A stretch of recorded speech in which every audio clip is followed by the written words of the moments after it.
O BRICS é um fetiche do Lula. Vamos falar um pouco sobre isso, porque me preocupa bastante a forma como isso tem se desenrolado aqui no Brasil. Eu volto a lembrar que a forma como a Venezuela chegou onde chegou tem traços do que agora está acontecendo no Brasil. Você precisa ficar atento, porque isso aconteceu lá sem as pessoas perceberem. Foi o sapo sendo cozinhado na água quente, né? Você botou ali, foi esquentando a água, esquentando, e quando você percebeu, já era.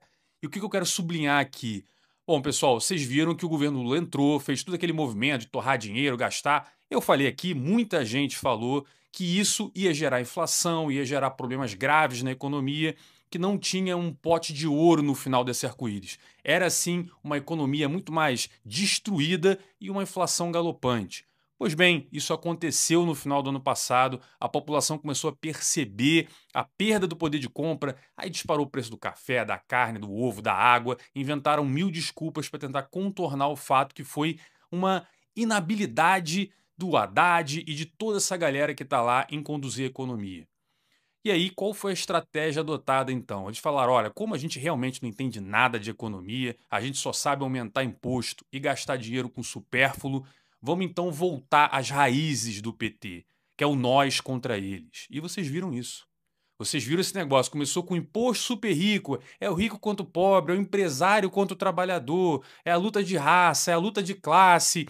E por um detalhezinho que o Lula percebeu, e aqui tem que tirar o chapéu, ele está indo bem nessa história, a gente tem que ficar com o olho bem aberto, que é a questão dos Estados Unidos.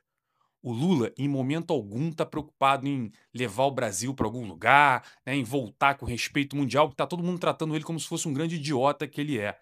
Até o ministro francês lá recebeu ele com um sorriso amarelo e quando escutou falar besteira sobre Rússia, sobre Ucrânia, ele mesmo fez um discurso muito claro do tipo, eu não tenho nada a ver com esse cidadão que está aqui do meu lado, me inclua fora dessa. Tem um discurso, né, para quem sabe francês ou quem olhar a tradução vai ver que chega a ser constrangedor a forma como ele se dirigiu ao Lula. Mas funcionou, porque dado que ele está se empenhando em abraçar Irã, China, Índia, todos os países do BRICS, né, ele começou a dar uma importância do BRICS que não existe. Galera, quando vocês escutam falar, não, mas o BRICS tem metade da população mundial. Porra, tem a China e a Índia. Qualquer país que você inclua junto com esses dois países vai ser um negócio gigante. É igual você falar, porra, se juntar eu, o Neymar, porra, e sei lá, o Ronaldo Fenômeno, na média, somos três caras bilionários. É óbvio. Porra, certamente não é por minha culpa. Aqui é a mesma coisa. O Brasil é um pária dentro do BRICS. Essa ideia de moeda única é um sonho de uma noite de verão, uma imbecilidade. Você acha que a China, a segunda maior economia do mundo, um país também que tem traços imperialistas, não vai querer aceitar decisões do Congresso em Brasília. Ela vai querer impor as decisões dela. Então, não tenha dúvida que se tiver uma moeda do BRICS, o Brasil não vai ter participação alguma nesse negócio. O que provavelmente vai acontecer vai ser uma China tentando empurrar uma outra moeda. E veja, ter outra moeda não é problema algum. A questão é, o Lula não está fazendo uma política conciliadora no mundo. Ele simplesmente voltou a atacar todas as democracias quando você vê todos os países que ele se aliou. É constrangedor até. Aliás, é constrangedor ver homossexuais, ver tanta gente, mulheres, apoiando regimes como o Irã. É um absurdo, isso está acontecendo. Mas, de fato, quando o Trump colocou as tarifas e deu uma porrada aqui e ainda colocou lá o Bolsonaro nessa história, o que a galera da esquerda percebeu? Vamos revoltar a galera através do famoso inveja contra os americanos. Pô, os americanos, somos pobres por causa dos americanos. E essa briga de americano existiu na Venezuela também. Vocês muito bem devem lembrar que o Maduro, né, e muito antes dele, o Chaves, começaram como lá? Ah, os imperialistas, não sei o quê. Expulsaram as empresas americanas, expulsaram a Coca-Cola, expulsaram, tiraram o capital estrangeiro do país. E aos poucos a economia foi o quê? Minguando. A própria PDVSA, que era uma das maiores petroleiras do mundo, hoje é um emaranhado de sucata lá. O país é o que é. E onde foi que eles encontraram a forma de puxar a ditadura para a Venezuela através do nós contra eles, dos americanos. E eu tô vendo esse negócio crescer aqui no Brasil. Essas decisões do Lula, essa política do não, estamos atacando Trump, vem aqui, isso é desastroso para o Brasil. Isso é desastroso para o Brasil. Não estou dizendo que o Trump é nenhum santinho, não. Mas, meu irmão, você brigar com os Estados Unidos É como um economista que eu gosto muito falou. É a mesma coisa que um micozinho querer brigar com um gorila de 500 quilos. Não tem como brigar com os Estados Unidos. A Venezuela quis se afastar dos Estados Unidos e hoje vive do quê? De migalha russa e de migalha chinesa. O país empobreceu porque você parou de gerar na economia a produção de riqueza. A próprio petróleo, que lá é abundante, né? Ele tem tanto petróleo quanto a Arábia Saudita ou a Noruega, outros países aí que são muito ricos porque vivem desse negócio. Hoje é um país quebrado, com pessoas pobres e passando fome. E é triste ver que a gente está seguindo esse caminho. As pessoas não estão de olhos abertos.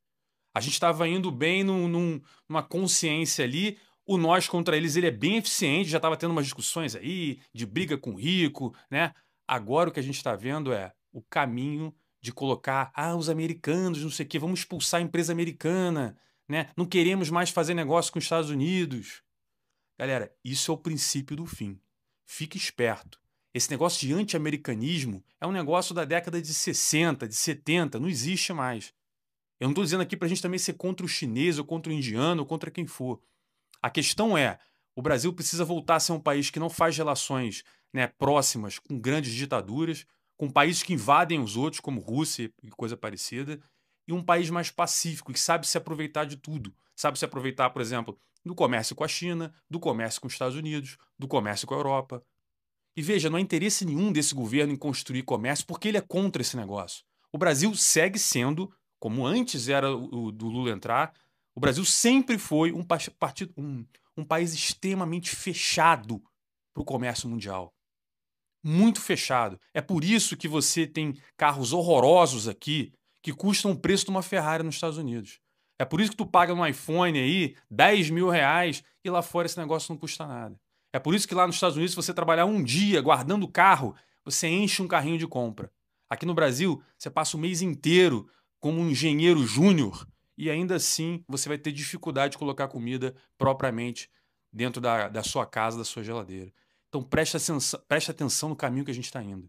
Esse caminho é danoso, é tortuoso e não é saudável para o país. A gente está vivendo uma era de briga política de lado A, lado B, em que o Lula, o PT e toda essa historinha de anti-americanismo vai levar a gente para a bancarrota. Cuidado! O último país que fez isso, ó, como tá, nossa querida Venezuela. Então, se você tem algum apreço pelo Brasil, presta atenção no que você escuta por trás desse discurso velho e arcaico de anti-americanismo ou coisa parecida. Abre o olho.